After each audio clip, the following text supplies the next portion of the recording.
ನೋಡಿ, ಪಾಕಿಸ್ತಾನ ಯಾವ ರೀತಿಯಾದಂಥ ಸಮಸ್ಯೆಯಲ್ಲಿ ಸಿಕ್ಕಾಕೊಂಡಿದೆ ಅಂತಂದ್ರೆ ನಾವೇನೋ ಗೆದ್ದುಬಿಟ್ವಿ ಅಂತ ಹೇಳ್ಕೊಂಡು ಓಡಾಡ್ತಾ ಇದ್ದಾರೆ ಅಲ್ಲಿರುವಂಥ ಪ್ರಧಾನಿಗಳು. ಆದರೆ ಗೊತ್ತಿದೆ ಅಲ್ಲಿರುವಂಥ ಪರಿಸ್ಥಿತಿ ಏನು ಅಂತ ಹೇಳಿ. ಆದರೆ ತೋರಿಸ್ಕೊಳ್ಳೋಕೆ ಮಾತ್ರ ಮುಂದೆ ಬರ್ತಾ ಇಲ್ಲ. ಆದರೆ ಅಲ್ಲೇ ಇರುವಂಥದ್ದು ಒಂದು ಸೆಟಪ್ ಇದೆ ಅವರದ್ದು, ಪ್ರೊಪಗಂಡಾನ ಸೆಟ್ ಮಾಡೋದು, ಅದನ್ನು ಮಾಡ್ತಾರೆ. ಬಟ್ ಈಗೇನು ಮಾಡ್ತಾ ಇದ್ದಾರೆ, ಪ್ರಧಾನಿ ನರೇಂದ್ರ ಮೋದಿ ಅವರ ಎಲ್ಲ ರೀತಿಯಾಗಿ ನಡವಳಿಕೆಗಳನ್ನು ಅವರು ಕೂಡ ಅಳವಡಿಸ್ಕೊಳ್ತಾ ಇದ್ದಾರೆ. ಕಾಪಿ ಕ್ಯಾಟ್ ಎಲ್ಲವೂ ಕೂಡ. ಬಟ್ ನಗೆಪಾಟ್ಲಿಗೆ ಈಡಾಗ್ತಾ ಇದ್ದಾರೆ.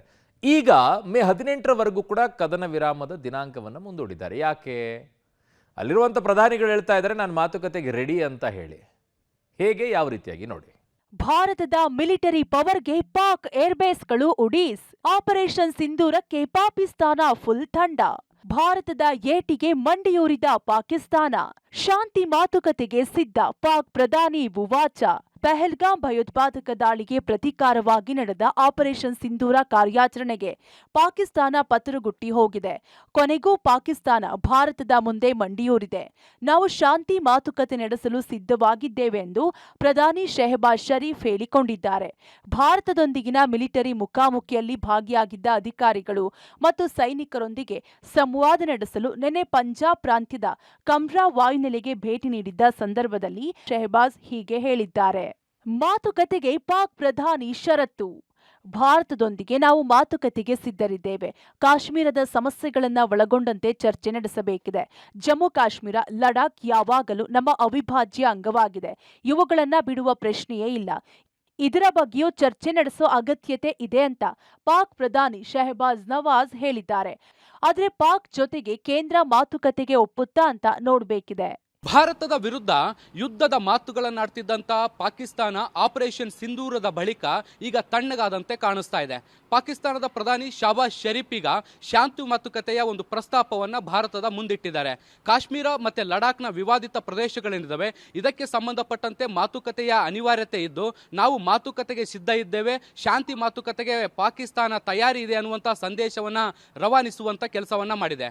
ಆದರೆ ಭಾರತ ಈ ಒಂದು ಶಾಂತಿ ಮಾತುಕತೆಯ ಪ್ರಸ್ತಾಪಕ್ಕೆ ಒಪ್ಪುತ್ತಾ ಅನ್ನುವಂಥ ಪ್ರಶ್ನೆಗಳು ಕೂಡ ಇದಾವೆ. ಯಾಕೆಂದ್ರೆ ಈ ಹಿಂದೆ ಪ್ರಧಾನಿ ನರೇಂದ್ರ ಮೋದಿ ಸ್ಪಷ್ಟ ನಿಲುವುಗಳಲ್ಲಿ ಹೇಳಿದ್ರು ಭಯೋತ್ಪಾದನೆ ಮತ್ತೆ ಮಾತುಕತೆ ಎರಡೂ ಕೂಡ ಒಟ್ಟಿಗೆ ನಡೆಯೋಕೆ ಸಾಧ್ಯ ಇಲ್ಲ ಅನ್ನುವಂತಹ ಎಚ್ಚರಿಕೆಯನ್ನು ಕೂಡ ಕೊಟ್ಟಿದ್ರು. ಸೊ ಹೀಗಾಗಿ ಪಾಕಿಸ್ತಾನ ಭಯೋತ್ಪಾದನೆಯನ್ನ ಬದಿಗಿಟ್ಟು ಶಾಂತಿ ಮಾತುಕತೆಗೆ ಮುಂದಾಗುತ್ತಾ ಅನ್ನುವಂತಹ ಪ್ರಶ್ನೆಗಳು ಕೂಡ ಉದ್ಭವ ಆಗಿರುವಂತದ್ದು. ಮುಂದಿನ ದಿನಗಳಲ್ಲಿ ಶಾಂತಿ ಮಾತುಕತೆಗೆ ಸಂಬಂಧಪಟ್ಟಂತೆ ಭಾರತ ಪಾಕ್ ಮಾತುಕತೆ ಆರಂಭಿಸುತ್ತಾ ಅನ್ನುವಂಥ ಪ್ರಶ್ನೆಗಳು ಕೂಡ ಈಗ ಸದ್ಯಕ್ಕೆ ಎದ್ದಿದೆ.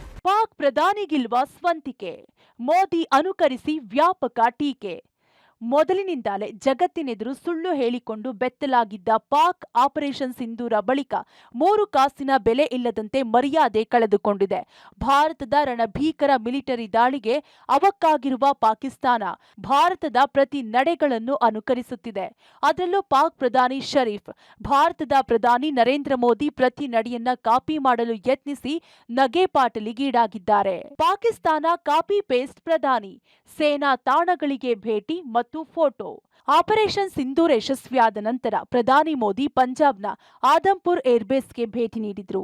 ಸೈನಿಕರೊಂದಿಗೆ ಸಂವಾದ ನಡೆಸಿ ಫೋಟೋಗಳನ್ನ ತೆಗೆಸಿಕೊಂಡ್ರು. ಇದೇ ರೀತಿಯಲ್ಲಿ ಪಾಕ್ ಪ್ರಧಾನಿ ಶರೀಫ್ ಸಿಯಾಲ್ಕೋಟ್ನ ಪಾಸ್ರೂರ್ ಕಂಟೈನ್ಮೆಂಟ್ಗೆ ಭೇಟಿ ನೀಡಿ ಪ್ರಧಾನಿ ಮೋದಿ ರೀತಿಯೇ ಸೈನಿಕರೊಂದಿಗೆ ಫೋಟೋಗಳನ್ನ ತೆಗೆಸಿಕೊಂಡ್ರು. ಈ ಮೂಲಕ ನಗೆಪಾಟಲಿಗೀಡಾಗಿದ್ದಾರೆ. ಪಾಕಿಸ್ತಾನ ಕಾಪಿ ಪೇಸ್ಟ್ ಪ್ರಧಾನಿ, ರಾಷ್ಟ್ರೀಯ ಭದ್ರತಾ ಮಂಡಳಿ ಸಭೆ. ಪಹಲ್ಗಾಮ್ನಲ್ಲಿ ಭಯೋತ್ಪಾದಕ ದಾಳಿಯ ನಂತರ ಪ್ರಧಾನಿ ಮೋದಿ, ರಕ್ಷಣಾ ಸಚಿವ ರಾಜನಾಥ್ ಸಿಂಗ್, ರಾಷ್ಟ್ರೀಯ ಭದ್ರತಾ ಸಲಹೆಗಾರ ಅಜಿತ್ ದೋವಲ್ ಮತ್ತು ಸೇನಾ ಮುಖ್ಯಸ್ಥ ಜನರಲ್ ಅನಿಲ್ ಚೌಹಾಣ್ ಜೊತೆಗೆ ರಾಷ್ಟ್ರೀಯ ಭದ್ರತಾ ಸಮಿತಿಯ ಸಭೆ ನಡೆಸಿದ್ರು. ಮೋದಿ ಈ ನಡೆಯನ್ನ ಕಾಪಿ ಮಾಡಿದ ಪಾಕ್ ಪ್ರಧಾನಿ ಶರೀಫ್ ಪಾಕಿಸ್ತಾನದ ರಾಷ್ಟ್ರೀಯ ಭದ್ರತಾ ಸಮಿತಿಯ ಸಭೆ ಕರೆದಿದ್ರು. ಪಾಕಿಸ್ತಾನ ಕಾಪಿ ಪೇಸ್ಟ್ ಪ್ರಧಾನಿ, ದಾಳಿಗೆ ಖಂಡನೆ, ದೇಶದ ಏಕತೆಗೆ ಕರೆ. ಪ್ರಧಾನಿ ನರೇಂದ್ರ ಮೋದಿ ಪಹಲ್ಗಾಮ್ ದಾಳಿಯನ್ನ ತೀವ್ರವಾಗಿ ಖಂಡಿಸಿ ರಾಷ್ಟ್ರೀಯ ಏಕತೆ ಮತ್ತು ಭಯೋತ್ಪಾದನೆಯ ವಿರುದ್ಧ ಒಗ್ಗಟ್ಟಿನ ಕರೆ ನೀಡಿದರು. ಶರೀಫ್ ಕೂಡ ಇದೇ ರೀತಿಯ ಹೇಳಿಕೆ ನೀಡಿ ದಾಳಿಯನ್ನ ಖಂಡಿಸಿದ್ರು ಮತ್ತು ಪಾಕಿಸ್ತಾನದ ಏಕತೆಯನ್ನ ಒತ್ತಿ ಹೇಳಿದ್ರು. ಇದು ಮೋದಿಯ ಹೇಳಿಕೆಯ ಶೈಲಿಯನ್ನ ಹೋಲುತ್ತದೆ. ಪಾಕಿಸ್ತಾನ ಕಾಪಿ ಪೇಸ್ಟ್ ಪ್ರಧಾನಿ, ಸೇನೆಗೆ ಪೂರ್ಣ ಸ್ವಾತಂತ್ರ್ಯದ ಭರವಸೆ. ಪೆಹಲ್ಗಾಮ್ ದಾಳಿ ಬಳಿಕ ಪಾಕ್ಗೆ ತಕ್ಕ ಪಾಠ ಕಲಿಸಲು ಮೋದಿ ನಿರ್ಧರಿಸಿದ್ರು. ಇದರ ಭಾಗವಾಗಿ ಆಪರೇಷನ್ ಸಿಂಧೂರ್ ಮುಂಚಿತವಾಗಿ ಮೋದಿ ಭಾರತೀಯ ಸೇನೆಗೆ ಭಯೋತ್ಪಾದನೆಯ ವಿರುದ್ಧ ಕಾರ್ಯಾಚರಣೆಗೆ ಪೂರ್ಣ ಸ್ವಾತಂತ್ರ್ಯ ನೀಡಿದ್ರು. ಇದೇ ರೀತಿ ಪಾಕ್ ಪ್ರಧಾನಿ ಶೆಹಬಾಜ್ ಶರೀಫ್ ಕೂಡ ಪಾಕಿಸ್ತಾನದ ಸೇನೆಗೆ ಇದೇ ರೀತಿಯ ಸ್ವಾತಂತ್ರ್ಯ ನೀಡುವ ಭರವಸೆ ನೀಡಿದ್ರು. ಪಾಕಿಸ್ತಾನ ಕಾಪಿ ಪೇಸ್ಟ್ ಪ್ರಧಾನಿ ಸಾಮಾಜಿಕ ಜಾಲತಾಣದಲ್ಲಿ ಟ್ವೀಟ್. ಇನ್ನು ಪ್ರಧಾನಿ ಮೋದಿ ಆಪರೇಷನ್ ಸಿಂಧೂರ್ ಅದ್ಭುತ ಯಶಸ್ಸನ್ನ ಎಕ್ಸ್ನಲ್ಲಿ ಟ್ವೀಟ್ ಮಾಡಿ ಭಾರತದ ಭದ್ರತಾ ಕ್ರಮಗಳನ್ನ ಒತ್ತಿ ಹೇಳಿದ್ರು. ಪಾಕ್ ಪ್ರಧಾನಿ ಶರೀಫ್ ಕೂಡ ಇದೇ ರೀತಿಯ ಟ್ವೀಟ್ಗಳನ್ನ ಮಾಡಿದ್ರು. ಆದ್ರೆ ಅವರ ಟ್ವೀಟ್ಗಳನ್ನ ಮೋದಿಯ ಪೋಸ್ಟ್ಗಳ ನಕಲು ಎಂದು ಟೀಕಿಸಲಾಗಿದೆ. ಒಟ್ಟಾರೆ ಪಾಕಿಸ್ತಾನ ಪ್ರಧಾನಿ ಸ್ವಂತಿಕೆ ಇಲ್ಲದೆ ಭಾರತದ ಪ್ರಧಾನಿ ಮೋದಿಯ ನಡೆಯನ್ನ ಅನುಕರಿಸಿ ಅಪಹಾಸ್ಯಕ್ಕೀಡಾಗಿದ್ದಾರೆ. ಆಪರೇಷನ್ ಸಿಂಧೂರದ ಬಳಿಕ ಭಾರತವನ್ನ ಪಾಕಿಸ್ತಾನ ಕಾಪಿ ಮಾಡಲಿಕ್ಕೆ ಪ್ರಯತ್ನವನ್ನ ಮಾಡ್ತಾ ಇದೆ. ಮುಖ್ಯವಾಗಿ ಪಾಕಿಸ್ತಾನದ ಪ್ರಧಾನಿ ಶಹಬಾಜ್ ಶರೀಫ್ ಅವರು ಭಾರತದ ಪ್ರಧಾನಮಂತ್ರಿ ನರೇಂದ್ರ ಮೋದಿ ಅವರನ್ನ ಅನುಸರಿಸುವಂತ ಕೆಲಸವನ್ನ ಮಾಡ್ತಾ ಇದ್ದಾರೆ. ಪ್ರಧಾನಿ ನರೇಂದ್ರ ಮೋದಿ ಅವರು ಆಪರೇಷನ್ ಸಿಂಧೂರದ ಬಳಿಕ ಪಂಜಾಬ್ನಲ್ಲಿರುವಂತಹ ಆದಂಪುರ್ ಏರ್ ಬೇಸ್ಗೆ ತೆರಳಿ ಅಲ್ಲಿ ಸೈನಿಕರ ಜೊತೆಗೆ ಸಂವಾದವನ್ನ ಮಾಡುವ ಕೆಲಸ ಮಾಡಿದ್ರು. ಅದೇ ರೀತಿಯಾಗಿ ಈಗ ಪಾಕಿಸ್ತಾನದ ಪ್ರಧಾನಿ ಶಹಬಾಜ್ ಶರೀಫ್ ಅವರು ಕೂಡ ಅಲ್ಲಿರುವಂತಹ ಸೈನಿಕರ ಜೊತೆಗೆ ಮಾತುಕತೆ ನಡೆಸುವಂತ ಪ್ರಯತ್ನವನ್ನ ಮಾಡಿದ್ದಾರೆ. ಇದ್ರ ಜೊತೆಗೆ ಸೋಷಿಯಲ್ ಮೀಡಿಯಾದಲ್ಲಿ ಪ್ರಧಾನಿ ನರೇಂದ್ರ ಮೋದಿ ಅವರು ಹೇಗೆ ಪ್ರತಿಕ್ರಿಯೆಗಳನ್ನು ನೀಡ್ತಿದ್ದಾರೆ ಮತ್ತೆ ಅಪ್ಡೇಟ್ಗಳನ್ನು ಕೊಡೋ ಮೂಲಕ ದೇಶದ ಜನರನ್ನ ಒಗ್ಗಟ್ಟಿಗೆ ಕರೆಯನ್ನು ಕೊಡ್ತಾ ಇದ್ದಾರೆ. ಅದೇ ರೀತಿಯಾದಂತಹ ಮಾತುಗಳನ್ನು ಆಡೋ ಮೂಲಕ ಶಹಬಾಜ್ ಶರೀಫ್ ಅವರು ಕೂಡ ಪಾಕಿಸ್ತಾನದ ಜನರು ಒಗ್ಗಟ್ಟಾಗಬೇಕು ಅನ್ನುವಂತ ಕರೆಯನ್ನ ಕೊಡ್ತಾ ಇದ್ದಾರೆ. ಈ ಎರಡೂ ಬೆಳವಣಿಗೆಗಳು ಈಗ ಸೋಷಿಯಲ್ ಮೀಡಿಯಾದಲ್ಲಿ ಸಾಕಷ್ಟು ಚರ್ಚೆಗೆ ಕಾರಣ ಆಗ್ತಾ ಇದ್ದು, ಭಾರತ ಅದರಲ್ಲೂ ಕೂಡ ಪ್ರಧಾನಿ ನರೇಂದ್ರ ಮೋದಿ ಅವರ ನಡೆಗಳನ್ನು ಅನುಸರಿಸ್ತಾ ಇರುವಂತಹ ಶಹಬಾಜ್ ಶರೀಫ್ ಅವರ ಈ ಒಂದು ಕಾಪಿ ಪೇಸ್ಟ್ ನಡೆಗೆ ತೀವ್ರವಾದಂತಹ ಟೀಕೆಯ ಜೊತೆಗೆ ಅಪಹಾಸ್ಯಕ್ಕೂ ಕೂಡ ಈಡಾಗ್ತಾ ಇದ್ದಾರೆ. ಆಪರೇಷನ್ ಸಿಂಧೂರ ಎಫೆಕ್ಟ್, ಪಾಕ್ ಸೇನಾ ಮುಖ್ಯ ಕಚೇರಿ ಶಿಫ್ಟ್. ಭಾರತದ ಆಪರೇಷನ್ ಸಿಂಧೂರದ ಹೊಡೆತಕ್ಕೆ ಪಾಕ್ ಅಡಿಅಡಿಗೂ ನಲುಗಿ ಹೋಗಿದೆ. ಮಿಲಿಟರಿ ಪವರ್ಗೆ ಬೆಚ್ಚಿದ ಪಾಕಿಸ್ತಾನ ತನ್ನ ಸೇನಾ ಮುಖ್ಯ ಕಚೇರಿಯನ್ನೇ ಶಿಫ್ಟ್ ಮಾಡಿದೆ. ಭಾರತದ ದಾಳಿಗೆ ರಾವಲ್ಪಿಂಡಿಯ ನೂರ್ಖಾನ್ ಏರ್ಬೇಸ್ ಪುಡಿ ಪುಡಿಯಾಗಿತ್ತು. ಈ ಏರ್ಬೇಸ್ ಸನಿಹದಲ್ಲಿಯೇ ಇದ್ದ ಪಾಕ್ ಸೇನಾ ಮುಖ್ಯ ಕಚೇರಿಯನ್ನ ಈಗ ರಾವಲ್ಪಿಂಡಿ ಚಾಕ್ಲಾದಿಂದ ಇಸ್ಲಾಮಾಬಾದ್ಗೆ ಶಿಫ್ಟ್ ಮಾಡಲಾಗಿದೆ. ಜೊತೆಗೆ ಸೇನಾ ಮುಖ್ಯಸ್ಥನ ಮನೆಯೂ ಕೂಡ ಶಿಫ್ಟ್ ಮಾಡಲಾಗಿದೆ. ಭಾರತದ ಆಪರೇಷನ್ ಸಿಂಧೂರಗೆ ಅಕ್ಷರಶಃ ಪಾಕ್ ನಲುಗಿ ಹೋಗಿದೆ, ಪತರ್ಗುಟ್ ಹೋಗಿದೆ. ಅದರಲ್ಲೂ ಕೂಡ ರಾವಲ್ಪಿಂಡಿಯ ನೂರ್ಖಾನ್ ಏರ್ವೇಸ್ ಅನ್ನ ಭಾರತದ ವಾಯುಪಡೆ ಯಾವಾಗ ಧ್ವಂಸಗೊಂಡಿತ್ತೋ ಇಡೀ ಪಾಕಿಸ್ತಾನ ಕಂಪ್ಲೀಟ್ ಆಗಿ ನಡುಗಿ ಹೋಗಿದೆ.